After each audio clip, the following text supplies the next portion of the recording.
Hello boss, সকাল সকাল দেখেছো কিরকম চিকনা দিয়ে বেরিয়েছি। আজকে ছেলে পটাতে যাবো গো, ছেলে পটাতে যাবো।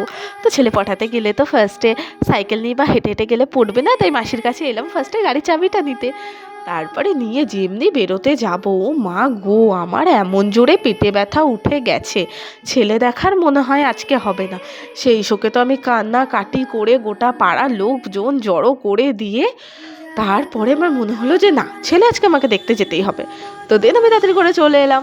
রাস্তায় বেরিয়ে একটা ছেলে এখানে দেখা হয়েছিল, তো ওকেই দেখছিলাম দাঁড়িয়ে দাঁড়িয়ে অনেকক্ষণ ধরে। তো চলো, ছেলেটা দেখা না পেয়ে লাস্ট অবধি কিন্তু আমি ওর বাড়িতে চলে এসেছি।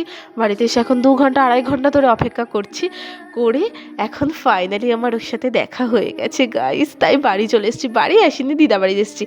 আর দিদারও আজকে শরীরটা প্রচণ্ড রকমের খারাপ ছিল। তো যাই হোক, আমি আর কি মারছিলাম এতক্ষণ। আমি গেছিলাম আজকে একটা ইন্টারভিউ দিতে, ইন্টারভিউটা দিলাম। দেন আমার আজকে অনেকটা লেট হয়ে গেছে, বাড়ি ফিরতে ফিরতে প্রায় 7টা বাজে।